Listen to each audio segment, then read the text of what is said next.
إن الحمد لله نحمده ونستعينه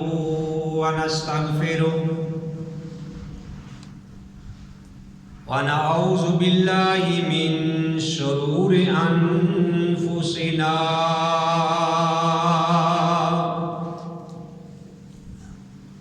ومن سيئات أعمالنا من يهده الله فلا مضل له ومن يضلل فلا هادي له وأشهد أن لا إله إلا الله وحده لا شريك له وأشهد أن محمدا عبده ورسوله يا أيها الذين آمنوا اتقوا الله حق تقاته ولا تموتن إلا وأنتم مسلمون يا أيها الناس اتقوا ربكم الذي خلقكم من نفس واحدة وخلق منها زوجها وبث منهما رجالا كثيرا ونساء واتقوا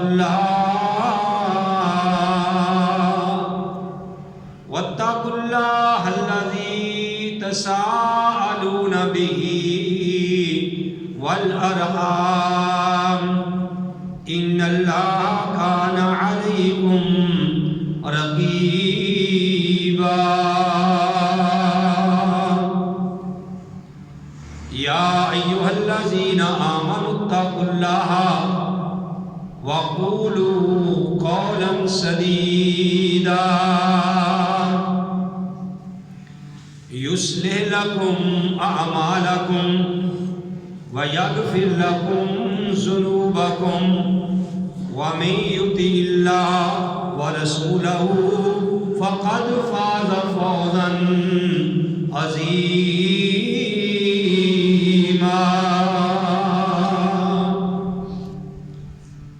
أما بعد فإن خير الحديث كتاب الله وخير الهدي هدي محمد صلى الله عليه وآله وسلم وشر الأمور محدثاتها وكل محدثة بدعة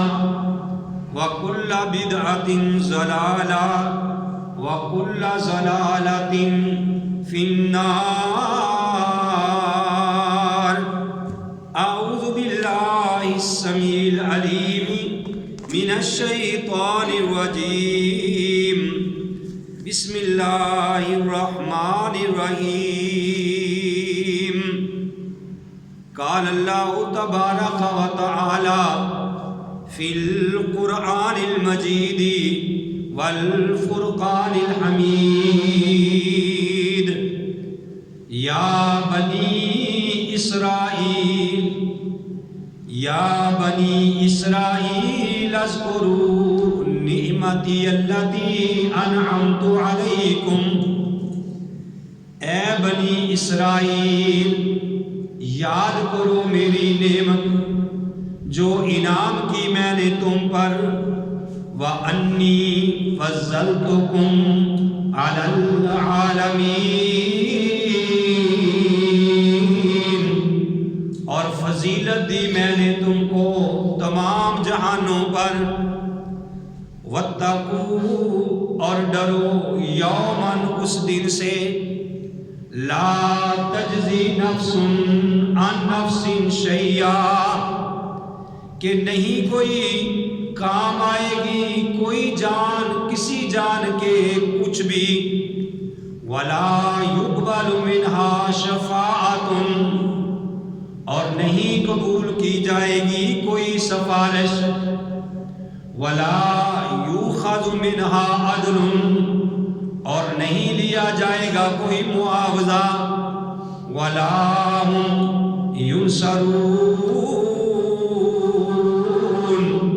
اور نہ ان کی کوئی مدد کی جائے گی۔ وَإِذْ نَجَّيْنَاكُمْ اور جب ہم نے نجات دی تم کو، مِنْ آلِ فِرْعَوْنَ فرعون کی قوم سے، یسومونکم وہ دیتے تھے تم کو، سوء العذاب برا عذاب، یذبحون وہ ذبح کرتے تھے، ابناءکم تمہارے بیٹوں کو، وَيَسْتَحْيُونَ نِسَاءَکم اور زندہ چھوڑ دیتے تھے تمہاری عورتوں کو، وَفِي ذَلِكُمْ بَلَاءٌ مِّن رَبِّكُمْ عَظِيمٌ اس میں تمہارے لیے بہت بڑی عذاب سی، بہت بڑی آزمائش تھی تمہارے رب کی طرف سے۔ ہر قسم کی حمد و ثنا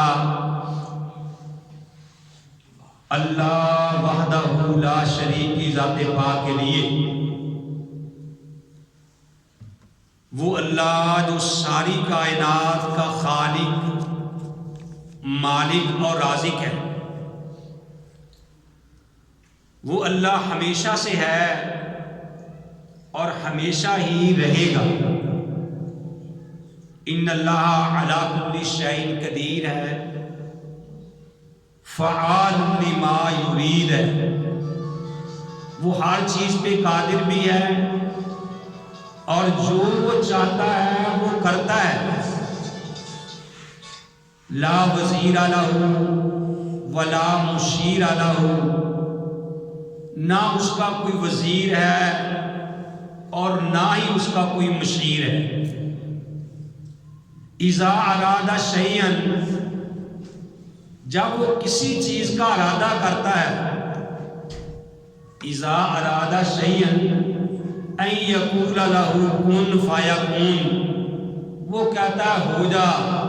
وہ چیز ہو جاتی ہے۔ حمد و ثنا کے بعد لاکھوں اور کروڑوں درود سلام امام الانبیاء، امام القبلتین، امام الثقلین، امام الحرمین، امام اعظم اور رہبر اعظم، آمنہ کے لال، عبداللہ کے در یتیم، ساری کائنات کے سردار محمد رسول اللہ صلی اللہ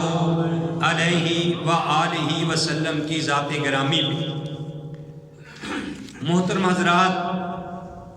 جس طرح کہ آپ کے علم میں ہے کہ اللہ کی توفیق سے ہم نے سورہ البقرہ کا ترجمہ اور اس کی تفسیر شروع کی ہے۔ آج اللہ کی توفیق سے سورہ بقرہ کا 6واں رکوع جو ہے اس کے بارے میں بات ہوگی۔ پچھلے رکوع میں آپ نے سنا کہ وہاں بنی اسرائیل کا تذکرہ شروع ہوا ہے، اور یہ جو آج آپ کے سامنے آیات کریمہ تلاوت کی ہیں، اس میں بھی اللہ حکم الحاکمین نے بنی اسرائیل کا تذکرہ کیا۔ اللہ نے بنی اسرائیل کو مخاطب ہو کے کہا کہ یا بنی اسرائیل اذکروا نعمتی التی انعمت علیکم، کہ اے بنی اسرائیل تم اللہ کی نعمتوں کو یاد کرو جو میں نے تمہارے اوپر عطا کی۔ وَأَنِّي فَضَّلْتُكُمْ اور میں نے تمہیں فضیلت دی ہے علی العالمین تمام جہانوں پر۔ یہ بنی اسرائیل ایک وقت ایسا بھی آیا کہ جب تمام اقوام جتنی بھی دنیا میں قومیں تھیں ان پر بنی اسرائیل کا چرچا بولتا تھا، بنی اسرائیل کی داد ان پہ بیٹھی ہوئی تھی، ان کی بڑی بات تھی۔ اس وقت اللہ احکم الحاکمین نے ان کو اتنا شان اور مقام دیا، لیکن بجائے اس کے کہ اللہ کی نعمت کو یہ دیکھ کر اللہ کا شکریہ ادا کرتے، اللہ کے سامنے جھکتے، اللہ سے ڈرتے کہ بھئی اللہ نے ہمیں یہ نعمت دی ہے، ان کو یہ معلوم نہیں تھا کہ جو اللہ نعمت دے سکتا ہے وہ اللہ واپس بھی لے سکتا ہے۔ تو یہ بجائے اس کے کہ اللہ کا شکریہ ادا کرتے، اللہ کی طرف رجوع کرتے، یہ تو تکبر میں آ گئے، انہوں نے تکبر کرنا شروع کر دیا اور اللہ سے دور ہوتے گئے، کہنے لگے کہ بھئی ہم تو انبیاء کی اولاد میں سے ہیں، ہم نے تو آگ میں جانا ہی نہیں، اگر آگ میں گئے بھی تو ہم چند دن آگ میں رہیں گے، ہم تو اللہ کے بڑے چہیتے ہیں، اللہ کے ہم بڑے محبوب ہیں کیونکہ ہم انبیاء کی اولاد میں سے ہیں۔ تو اللہ احکم الحاکمین نے ان کی باتوں کا یہ جواب دیا تاکہ ان کو پتہ چل جائے۔ اللہ نے کہا وَاتَّقُوا يَوْمًا، اس دن سے ڈر جاؤ، لا تجزی نفس عن نفس شیئا، کہ جس دن کوئی جان بھی کسی جان کے کام نہیں آئے گی، کوئی جان کسی جان کے کام نہیں آئے گی۔ اور فرمایا کہ وَلَا يُقْبَلُ مِنْهَا شَفَاعَةٌ، اور یاد رکھنا وہاں کسی کی بھی سفارش قبول نہیں ہوگی۔ اور فرمایا وَلَا يُؤْخَذُ مِنْهَا عَدْلٌ، اور تم بدلہ دے کے، معاوضہ دے کے اللہ کے عذاب سے بچ بھی نہیں سکتے۔ وَلَا هُمْ يُنصَرُونَ، اور ان کی کسی قسم کی مدد بھی نہیں کی جا سکتی، کیونکہ عذاب سے بچنے کی 4 ہی شرائط ہیں۔ اگر بچنا ہوتا، وہ شرائط کیا تھی کہ بھئی اللہ تعالیٰ وہ کوئی بندہ کسی کے کام آ جائے، ٹھیک ہے نا، یا کوئی بندہ کسی کی سفارش کر دے، یا بندے کے پاس پیسہ ہے تو وہ پیسہ دے کے چھوٹ جائے، یا اس کے پاس طاقت ہے، قوت ہے، اس کے جناب دوسرے ہمدرد ہیں وہ اس کو چڑھا لے۔ تو اللہ نے یہ 4 صورتیں بیان کر دی کہ ایسے تکبر میں نہ آؤ، اتنا غرور نہ کرو، وَاتَّقُوا، بچ جاؤ، یومن، اس دن سے، لا تجزی نفس عن نفس شیئا، کہ جس دن کوئی جان بھی کسی جان کے کچھ بھی کام نہیں آئے گی، شیئا، ایک ذرہ برابر بھی کوئی کام نہیں آئے گا۔ اور آگے اللہ احکم الحاکمین نے یہ بات بھی فرما دی کہ لا يقبل منها شفاعۃ، اس دن کسی کی سفارش بھی قبول نہیں کی جائے گی۔ ہاں سفارش اس دن کریں گے، انبیاء کریں گے، اولیاء اللہ کریں گے، لیکن وہ بھی شرائط کے طور پہ، اس میں شرائط ہوگی کہ اللہ ان کو اجازت دے گا، اللہ کی اجازت کے بغیر کوئی کسی کی سفارش نہیں کر سکے گا، اور پھر اللہ ان کو یہ کہے گا کہ فلاں فلاں بندوں کے بارے میں تم سفارش کر سکتے ہو، اپنی مرضی سے کسی کی وہ سفارش نہیں کر سکیں گے۔ اللہ جن کو کہے گا ان کے بارے میں ہی سفارش کو کر سکیں گے، کیونکہ اللہ کے اوپر کسی کا پریشر تو نہیں ہے۔ تو فرمایا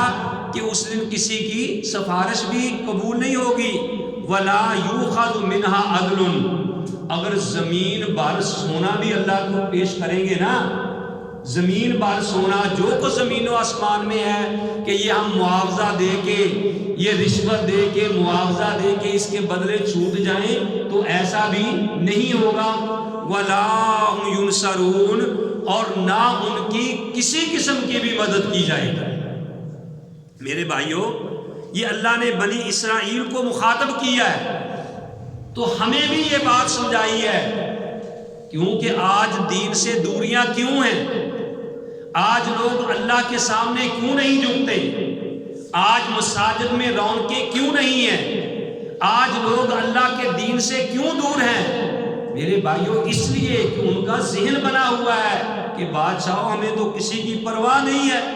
ہمیں تو فلاں سرکار میں چڑھا لینا ہے، ہمارا تو فلاں پیر بڑی کرنی والا ہے، ہماری سرکار بڑی کرنی والی ہے، ہمیں ایسی باتوں کی کیا ضرورت ہے؟ اگر پیروں کو مان کر نمازیں ہی پڑھنی ہے، اگر روزے ہی رکھنے ہیں، اگر اللہ ہی کرنی ہے تو پھر ان کو ماننے کا کیا فائدہ؟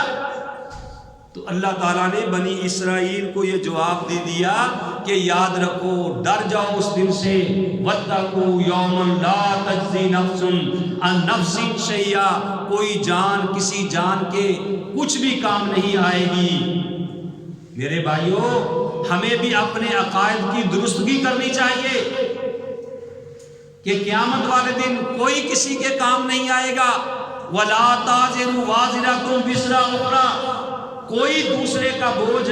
نہیں اٹھائے گا۔ قیامت والے دن کوئی دوسرے کا بوجھ نہیں اٹھائے گا۔ کسی نے کیا ہی پیارے انداز میں کہا ہے کہ دیاڑے حشر دے جدوں تینوں دھپ نے ستانا، دیاڑے حشر دے جدوں تینوں دھپ نے ستانا، تو کوئی ملنگ کوئی پیر تیرا نظر ہی نہیں آنا، دربانے جنت نے بوا نہیں لانا جب تک محمدی اشارہ نہیں ہونا صلی اللہ علیہ وسلم۔ بھائیو عقیدے کی درستگی کرو کہ دہاڑے حشر دے جدوں تینوں دھپ نے ستانا، کوئی ملنگ تیرا نظر ہی نہیں آنا، دربانے جنت نے بوا ہی نہیں لانا جب تک محمدی اشارہ نہیں ہونا صلی اللہ علیہ وسلم۔ اسی لیے کسی کہنے والے نے کہا ہے کہ توڑی نو چھڑ دے اور لسوڑی نو چھڑ دے، دنیا دی ساری پسوڑی نو چھڑ دے، پر محمد نو چھڑیا گزارا نہیں ہونا، کوئی پیر تیرا سہارا نہیں ہونا۔ پھرن پیر جگ دے جویں برساتی نے ڈڈیاں اور دعوے ہزاراں تے پگاں نے وڈیاں، پر پتھراں نو کلمہ پڑھا کوئی نہیں سکدا، محمد دے رتبے نو پا کوئی نہیں سکدا صلی اللہ علیہ وسلم۔ تو اللہ حکم الحاکمین نے میرے بھائیوں قرآن میں کہا، یہ سورہ البقرہ ہے جس کا آپ ترجمہ اور تفسیر سن رہے ہیں، رکوع نمبر 6 ہے، یہاں سے بات شروع ہوتی ہے۔ تو اللہ نے یہ بات کہی، وَاتَّقُوا یومن، اس دن سے ڈر جاؤ، لا تجزی نفس،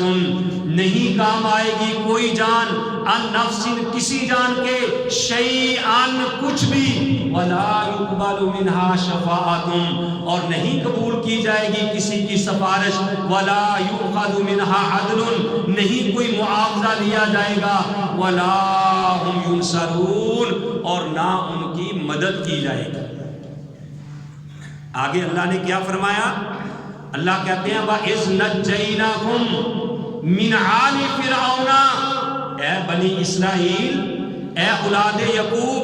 اس وقت کو یاد کرو کہ جب اللہ نے تمہیں فرعون سے نجات دلائی، فرعون کی قوم سے نجات دلائی۔ وَإِذْ نَجَّيْنَاكُمْ مِنْ آلِ فِرْعَوْنَ يَسُومُونَكُمْ، وہ تمہیں برا عذاب دیتے تھے، کیا عذاب دیتے تھے؟ یذبحون ابناءکم، وہ تمہارے بیٹوں کو ذبح کر دیتے تھے، ویستحیون نساءکم، اور تمہاری عورتوں کو اپنا غلام بنا لیتے تھے۔ فرمایا اس وقت کو یاد کرو، ذالکم بلاء من ربکم عظیم، اس میں تمہارے لیے بہت بڑی آزمائش تھی۔ میرے بھائیو یہ تھوڑی آزمائش ہے کہ جب فرعون نے سنا کہ ایک بچہ پیدا ہوگا اور اس سے تیرے ہاتھ سے، اس کے ہاتھ سے تیری بادشاہی جاتی رہے گی، تو میرے بھائیوں اس نے دائیوں کی ڈیوٹیاں لگا دی تھی، اپنے سپاہیوں کی ڈیوٹیاں لگا دی تھی کہ بھئی جس گھر میں بچہ پیدا ہو اس کو اطلاع دینی ہے، فوراً بچے کو ماں کے سامنے قتل کر دیا جاتا تھا، ذبح کر دیا جاتا تھا۔ ہزاروں بچے روزانہ جس طرح ہم بکرے ذبح کرتے ہیں، اس طریقے سے جانوروں کی طرح ان کو ماں کے سامنے ذبح کر دیا جاتا تھا۔ اللہ نے کہا وفی بلاء من ربکم عظیم، کہ اس میں تمہارے لیے یعنی تمہارے رب کی طرف سے بہت بڑی آزمائش تھی۔ اللہ نے پھر کہا کہ اب اس وقت کو یاد کرو اذ فرقنا بکم البحر، کہ جس وقت ہم نے تمہارے لیے دریا کو پھاڑ دیا، فانجیناکم، تمہیں بچا لیا، واغرقنا آل فرعون، اور فرعون کو غرق کر دیا، وانتم تنظرون، اور تم سامنے دیکھ رہے تھے۔ اللہ کہتا ہے کہ اس وقت کو یاد کرو، اذ نجیناکم من آل فرعون، جس وقت ہم نے تمہیں فرعون کی قوم سے نجات دی۔ موسیٰ اپنی قوم کو لے کے نکلے اور پیچھے آگے دریا تھا، پیچھے فرعون کی فوجیں تھی، آگے دریا آ گیا۔ موسیٰ کی قوم کو اس بنی اسرائیل نے کہا کہ موسیٰ اب مارے گئے، آگے دریا ہے، پیچھے فرعون کی فوجیں ہیں، ہمارے اوپر چڑھ آئی ہیں۔ اللہ احکم الحاکمین نے حضرت موسیٰ کو کہا کہ گھبرانے کی ضرورت نہیں، اپنا لاٹھی جو ہے اس کو دریا پہ مارو۔ تو موسیٰ علیہ السلام نے اپنی لاٹھی دریا پہ ماری تو میرے بھائیوں وہاں دریا پہ پل بن گیا۔ 12 قبیلے تھے، 12 راستے اللہ نے بنا دیے، وہ آرام سے گزر گئے۔ جب وہ سارے گزر گئے، اب پیچھے فرعون اور اس کی فوجیں بھی اسی پل کے اوپر آئی۔ جب بالکل درمیان میں آئی تو یہ بنی اسرائیل کہنے لگے موسیٰ اب مارے گئے، اب کیا کریں گے، اب تو ہمارے سر پہ چڑھنے لگے ہیں، میں قربان جاؤں۔ اللہ نے موسیٰ کو حکم دیا، وہی جو پل بنا ہوا تھا سارا گر گیا اور سارے وہاں غرق ہو گئے۔ اللہ کہتا اس وقت کو یاد کرو، وَإِذْ نَجَّيْنَاكُمْ مِنْ آلِ فِرْعَوْنَ، کہ جب ہم نے تمہیں نجات دی فرعون کی قوم سے، وَأَغْرَقْنَا، اور ہم نے ان کو غرق کر دیا، وَأَنْتُمْ تَنْظُرُونَ، یہ کوئی لکھی چھپی بات نہیں ہے، تم سامنے دیکھ رہے تھے، تمہارے سامنے سارے غرق ہوئے۔ یہ اللہ کا میرے بھائیوں قرآن ہے۔ آگے اللہ فرماتے ہیں اس وقت کو یاد کرو، وَإِذْ وَعَدْنَا مُوسَىٰ 40 لَيْلَةً، کہ جب اللہ سے موسیٰ نے اللہ سے وعدہ لیا، 40 راتوں کا اللہ نے وعدہ لیا کہ موسیٰ علیہ السلام کوہ طور پہ گئے، ثُمَّ اتَّخَذْتُمُ الْعِجْلَ مِن بَعْدِهِ، اور موسیٰ جائے ہیں اللہ کے پاس، کوہ طور پہ گئے ہیں، انہوں نے پیچھے سے بچڑا بنا کے اس کی پوجا کرنی شروع کر دی، وَأَنْتُمْ ظَالِمُونَ، اور تم ظالم تھے، ثُمَّ عَفَوْنَا عَنْكُمْ مِن بَعْدِكُمْ، پھر اللہ نے تمہیں معاف بھی کر دیا، لَعَلَّكُمْ تَشْكُرُونَ، تاکہ تم شکر کرو۔ موسیٰ علیہ السلام جب گئے تو پیچھے سے بچڑا بنا کے انہوں نے جناب پوجنا شروع کر دیا۔ موسیٰ علیہ السلام آئے، دیکھا تو اور ہی کام بنا ہوا ہے۔ موسیٰ علیہ السلام کو اللہ نے تورات دی، وہ تورات لے کے آئے ہیں اور کہنے لگے جی ہم تو اس وقت تک نہیں مانیں گے جب تک ہم اپنے اللہ کو سامنے نہ دیکھ لیں، ہم تو اس وقت نہیں مانیں گے کہ جب تک ہم اللہ کو اپنے سامنے نہ دیکھ لیں۔ یہ آگے واقعہ آ رہا ہے تو میرے بھائیوں میں یہ بتانا چاہتا ہوں، انشاءاللہ وہ اگلے جمعے میں اس کی وضاحت ہوگی کہ موسیٰ علیہ السلام جب گئے انہوں نے پیچھے سے بچڑا بنا لیا اور اللہ نے کہا کہ انہوں نے بہت بڑا ظلم کیا، اور پھر اللہ غفور و رحیم ہے۔ ثُمَّ عَفَوْنَا عَنْكُمْ مِن بَعْدِ ذَلِكَ، اللہ کہتے ہیں کہ اس کے بعد ہم نے تمہیں معاف بھی کر دیا، لَعَلَّكُمْ تَشْكُرُونَ، تاکہ تم شکر گزار بن جاؤ، تاکہ تم شکر گزار بن جاؤ۔ انشاءاللہ الرحمن آگے آ رہا ہے جو اللہ تعالیٰ نے پھر موسیٰ علیہ السلام آئے، اس قوم کو کیا کہا، اس قوم نے پھر کیا کیا، انشاءاللہ اگلے جمعے اس بات کی وضاحت ہوگی، کیونکہ ٹائم بڑا تھوڑا ہوتا ہے۔ میرا جو میں نے آج بیان کیا ہے میرے بھائیوں اس کا لب لباب یہ ہے، میں آپ بھائیوں کی برین واشنگ کرنا چاہتا ہوں، میں آپ کے عقائد درست کرنا چاہتا ہوں صرف اللہ کی رضا کے لیے، تاکہ میں اللہ کو یہ جواب دوں کہ اے میرے اللہ، میں نے اپنی دولت کی خاطر، میں نے اپنی عزت کی خاطر اللہ تیرے حق کو چھپایا نہیں ہے، اللہ میں نے ان کو صحیح توحید کی بات سمجھائی تھی۔ میرے بھائیوں جو اللہ نے کہی میں نے وہ آپ کو بات کہی ہے کہ میرے بھائیوں ہمارا یہ عقیدہ ہونا چاہیے کہ ہمارے عمل صحیح ہوں، عمل کے ساتھ شرک کی ملاوٹ نہ ہو، پھر اللہ کی رحمت بھی سامنے حال ہو تو تب بیڑا پار ہوگا۔ اگر ہم دین سے دور چلے گئے اور یہ آس لگائے بیٹھے رہے کہ ہمیں فلاں چڑھا لے گا، ہمیں فلاں چڑھا لے گا، تو میرے بھائیوں یاد رکھو یہ ہماری بھول ہے۔ اللہ احکم الحاکمین العالمین نے واضح طور پہ اس بات کا اعلان کر دیا ہے۔ میں نے جیسے کہ شروع میں کہا کہ آج دین سے دوریاں اسی لیے ہیں کہ ہم آس اوروں پہ لگائے بیٹھے، اور میں اس بات کی بھی وضاحت کرنا چاہتا ہوں، آپ نے فیس بک پہ بھی دیکھا ہوگا، آپ واٹس ایپ پہ بھی بعض بھائیوں کو یہ میسیج پہنچا ہوگا کہ شجاع آباد کے ایک علاقہ میں، خانپور کے قریب غالباً ایک وہاں علاقہ ہے، کوئی ان کا پیر حسن تھا یا کیا اس کا نام تھا، وہ مرا، اس کی قبر کے اوپر جناب ان کی میت پہ ان کی قبر کے اوپر وہ طواف اس طریقے سے کر رہے ہیں جیسے بیت اللہ کا طواف کیا جا رہا ہے۔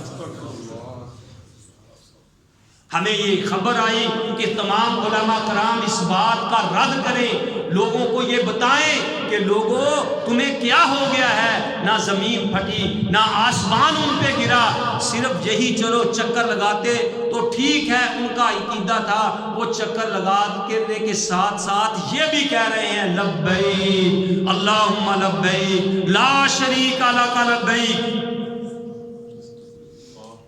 یعنی بیت اللہ کا درجہ اس کو دے دیا ہے۔ میرے بھائیوں کیا ہو گیا تمہیں؟ یہ قوم کدھر چلے گئی ہے؟ کیوں ان کا بیڑا غرق ہو گیا ہے؟ کیوں اللہ سے اتنا دور ہو گئے ہیں؟ کیوں اللہ کو عذاب کی دعوت دے رہے ہیں؟ ان کے اوپر پتھروں کی بارش نہ ہو تو اور کیا ہو؟ ساتھ ساتھ طواف کر رہے ہیں، سینکڑوں ہزاروں کا مجمع ہے، اور ساتھ جیسے بیت اللہ کے ارد گرد کہتے ہیں لبیک اللہم لبیک لا شریک لک لبیک نعوذ باللہ من ذالک، اس طریقے سے وہ ساتھ ساتھ پڑھ رہے ہیں۔ اور میرے بھائیوں سن لو اس بات کو، رب کعبہ کی قسم ہے، بے شک کوئی گھر سونے کا بن جائے، چاندی کا بن جائے، صرف کائنات میں ایک ہی گھر ہے، وہ بیت اللہ ہے، جس کے ارد گرد چکر لگایا جا سکتا ہے، اور دنیا میں کوئی ایسا گھر نہیں کہ جس کے ارد گرد لبیک کہہ کے چکر لگایا جا سکتا ہے۔ جس طرح ساری کائنات کے پتھر، پوری دنیا میں جتنے پہاڑ ہیں، رب کعبہ کی قسم اگر وہ سونے کے بن جائیں، وہ چاندی کے بن جائیں، وہ جو حجر اسود آسمان سے اللہ کی طرف سے جنت سے آیا ہے، وہ سارے پہاڑ مل کے بھی حجر اسود کا مقابلہ نہیں کر سکتے۔ ساری دنیا کی قبریں سونے کی بنا لی جائیں، چاندی کی بنا لی جائے، اور رب کعبہ کی قسم پیارے نبی علیہ الصلوۃ والسلام کی قبر مبارک کے ساتھ جو مٹی لگی ہوئی ہے، سارے جہان کی قبریں سونے کی بن کے بھی پیارے نبی علیہ الصلوۃ والسلام کی اس قبر پہ جو مٹی ہے اس کی خاک کا مقابلہ نہیں کر سکتی۔